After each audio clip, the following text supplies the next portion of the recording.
집값 반토막 기사들이 여기저기서 뜨고 있습니다.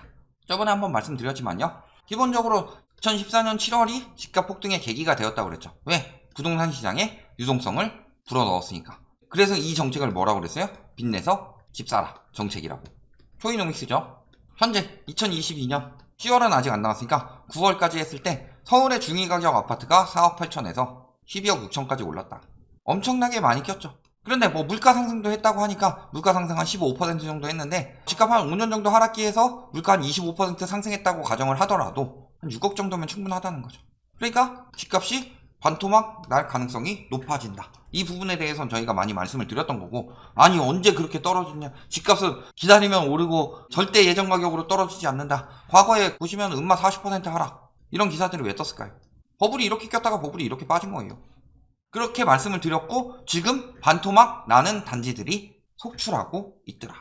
그래서요, 최근 가장 이슈가 되는 단지가 여기죠. 염리 삼성레미안. 그 전에 최종 거래가 10억 4,500인데 1년 만에 8억 됐다. 완전히 반토막 난 거죠. 뭐라 그래요? 자, 커뮤니티에는 음모론이 엄청나게 돌고 있죠. 그러면서 커뮤니티에서 맨날 저희한테 그런 이야기를 해요. 라이트하우스가 맨날 음모론을 이야기를 한다. 맨날 이야기하는 건 지들이 음모론 이야기하면서. 보면 뭐라 그래요? 동호수 알아내서 떼보고 매수자 입주 못하게 해야 하는 사람도 있다. 남의 재산인데 어떤 가격에 샀든 권리를 방해하겠다라는 건 무슨 뜻이에요?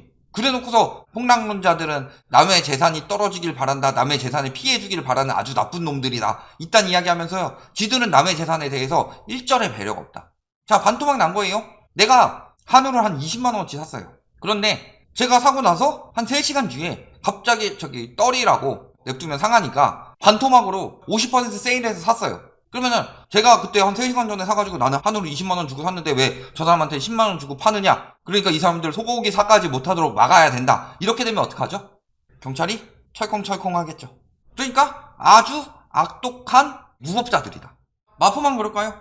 송도 직거래 9억 떴어요. 자, 직거래는 집값 다 떨군다고 하는데 이런 것들 보면 답 나오죠. 집값이 이렇게 떨어졌는데 다시 띄우려고 장난질 치는 것들. 이런 거는 이상하게 부동산 커뮤니티에서 의심을 안 한다. 원래 업계약도 많이 하고 다운계약도 많이 하는데 업계약하는 이유는 여러 가지가 있어요.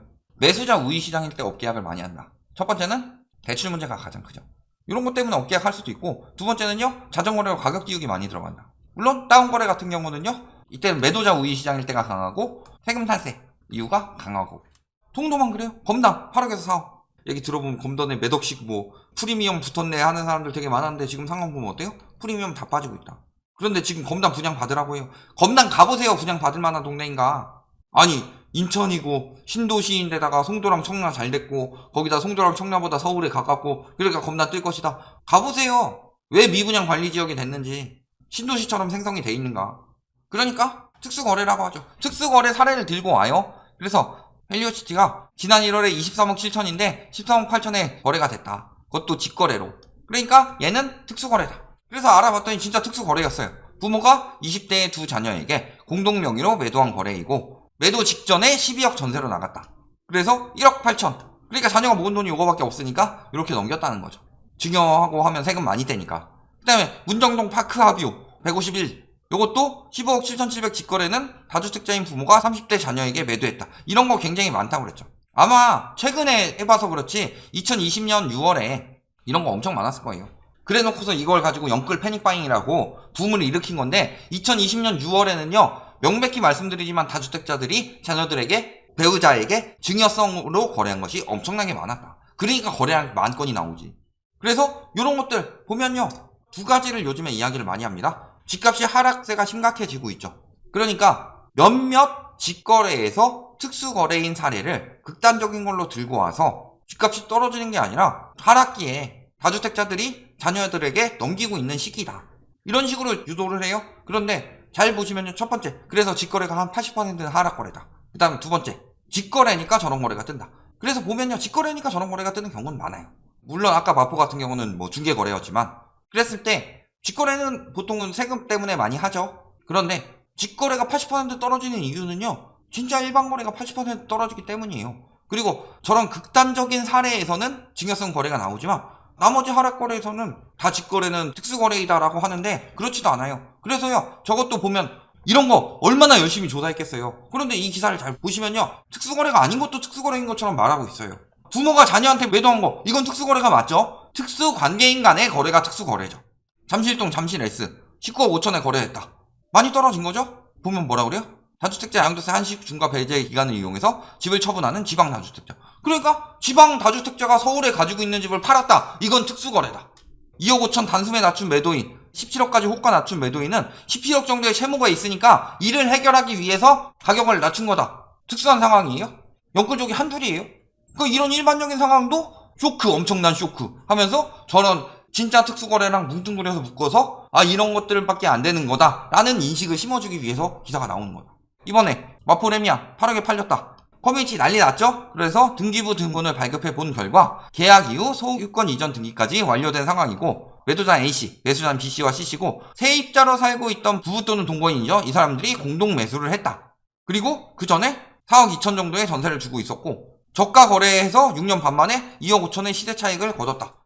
남기고 판 거고, 보통 이제 세입자한테 파는 경우는 대부분 그런 경우죠. 전세 자금을 돌려주기 힘든 경우. 그러니까 세입자한테 어느 정도 싸게 파는 거고, 그 다음에 세입자로 살고 있던 사람이랑 특수관계인이 아니었고, 그 다음에 직거래도 아니었고, 이런 거래들이 나오고 있는데 터졌다는 거는 물꼬가 중요한 거죠. 앞으로 점점 더 많이 나올 것이다. 송도, 검단도 떨어지듯이, 다른 지역들도 뚝뚝 떨어지듯이.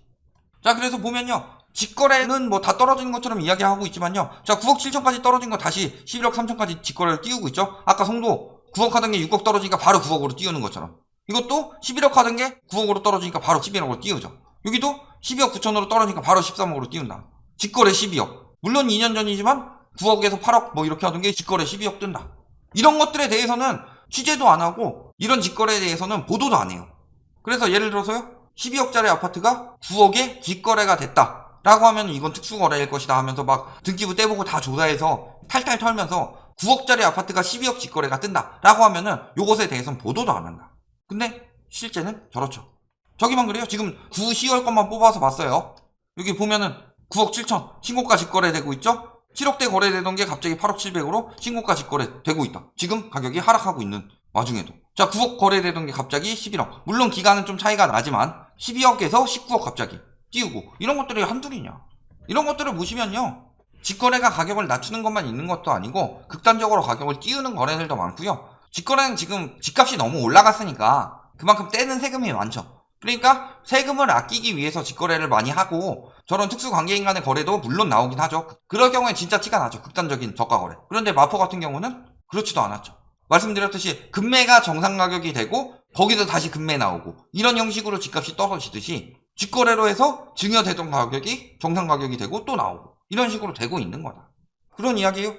집값은 이제 떨어집니다. 하지만 분양받으세요. 분양은 로또이고 분양은 기회입니다. 자, 그런데 아까 반토막 난 송도, 분양가보다 낮은 매매가들이 나오고 있다. 지금은 분양가도 거품이 껴있다. 저런 몇몇 직거래 가지고 의심하지 말아라 라는 게 아니라 진짜 전체 거래를 통해서 실거래가를 가지고 분석하는 지수가 있죠.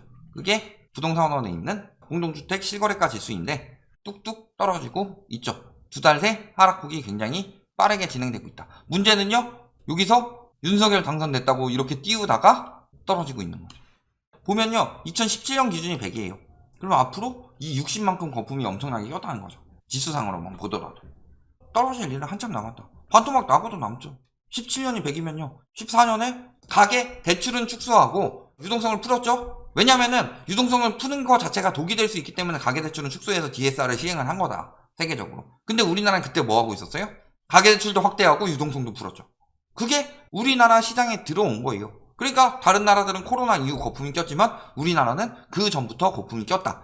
글로벌 금융위기로 거품이 빠지던 시장에서 거품이 빠지지 않도록, 덜 빠지도록 계속 여러가지 전세대출 완화해서 버티도록 만들고, 대출 완화해가지고 빚내서 집 사도록 만들고, 투기 수요 들어오는 데서 실수요까지 같이 들어온다. 그러니까 공급 부족처럼 보이지만 사실은 수요 정책 실패죠. 공급은 몇 년 전에 정해져 있는 거고 수요가 정책으로서 결정을 하는 건데 수요 정책 실패다. 그러니까 수요를 억제하기 위해서 정책을 쓰니까 그걸 가지고 뭐라 그래요? 수요 억제 정책으로는 집값 못 잡는다, 이런 식으로 말하고 있죠. 누가 그런 이야기들을 해요? 그 이야기를 하는 사람들을 다 2022년에 오른다고 그랬어요. 금리가 오르더라도 공급이 더 중요하다. 공급 부족 때문에 집값은 계속 폭등할 것이다. 2023년이나 2025년은 돼야 떨어질 것이다. 이야기를 했는데 다 빗나가는 이유 뭐예요? 확증 편향하고 있으니까. 라이트하우스가 확증 편향하고 있는 게 아니라 그들이 관계에 있는 건설사나 이런 쪽에 혹은 정치적으로 이용하기 위해서 유리하게 데이터를 쓰기 위해서죠. 전국도 쭉쭉 떨어지고 있습니다. 지금 하락폭이 가속화되고 있는데 아직도 거품 덜 빠졌어요. 더 빠져야 된다. 아니 저기 빠진 데는 빠지더라도 똘똘한 집 괜찮다 이런 식으로 이야기를 많이 했었죠. 그러면은 선도 아파트들은 어떠냐? 선도 아파트들은 반토막 날 가능성이 굉장히 높아요. 반토막 나고도 남는다 오히려. 선도 아파트들이 더 많이 올랐으니까. 그럼 선도 아파트는 어떤 아파트를 선도 아파트라고 하느냐? 시가총액 탑. 그래서 세대수가 많고 가격이 높을수록 선도 아파트가 되기 유리하죠. 그러면은 지금 상황에서 50개 다 뽑기 너무 힘드니까 선도 아파트 이제 국민은행 들어가서 보시면요 선도 아파트가 순위가 나옵니다. 그래서 그 순위대로 분석을 해보자. 올라가는 데 있고 아직 자극되는 데 있냐. 그러면은 1등은 세대수가 엄청나게 많은 헬리오시티죠. 자 직거래 13억 8천 요거 특수거래니까 빼고 생각을 해봅시다. 22억에서 떨어지고 있죠. 17억 8,500으로. 두 번째 신천동 파크리오 25억까지 찍었다가 21억대 그러다가 20억대까지 떨어지고 있다. 그 다음에 반포자이 반포자이 안 떨어지고 있어요. 39억까지 올랐다가 떨어졌죠. 떨어졌는데 요거는 취급도 안 하고 있죠. 39억으로 끝나 있으니까. 거기다가 문제는 5월 이후 거래가 없다. 다 지금 상황이 이래요. 그 다음에 자 올림픽 선수촌 24억 7천에서 지금 23억으로 떨어지고 있고 문제는 4월 이후 거래가 없다. 그 다음에 잠실 S 추락하는 건 날개가 없죠. 25억도 넘어갔던 아파트가 지금 19억 5천 20억도 안 되는 가격에 거래되고 있다. 그 다음에 잠실동 리센츠 20억 2천까지 떨어졌죠. 경매 나간 금액보다 더 떨어졌다. 그 다음에 잠실주공 5단지 대치동 음마 잠실주공 5단지 7월 이후 거래가 없죠. 여기만 버티고 있죠. 여기보다 조금 떨어졌는데 그나마 버티고 있고 음마도 지금 재건축 통과하기 전에 쭉 떨어졌다. 그리고 통과하고 나서 관심도 없다. 선도 아파트도 떨어지고 있다는 거죠. 결론 앞으로 집값은 반토막 날 것이고 다 반토막 나나요? 반토막 안 나는 곳도 있습니다. 반토막 안 나는 단지들은 어떤 단지들일까요? 2배 안 오른 단지들. 오른 만큼 막살 난다. 특히 똘똘한 채로 유도했던 곳들은 거품이 많이 꼈기 때문에 굉장히 심각해질 것이고 그 다음에 키 맞추기니 갭 메우기니 하면서 풍선 효과로 뛰었던 지역들 GTX 라인으로 뛰었던 이런 지역들 거품이 굉장히 많이 꼈기 때문에 반토막 나는 것이 정상하죠. 그러니까 앞으로 반토막 나는 단지들은 엄청나게 늘어날 수밖에 없다. 그리고 그 시그널이 나오기 시작했다. 여기까지 말씀드리겠습니다.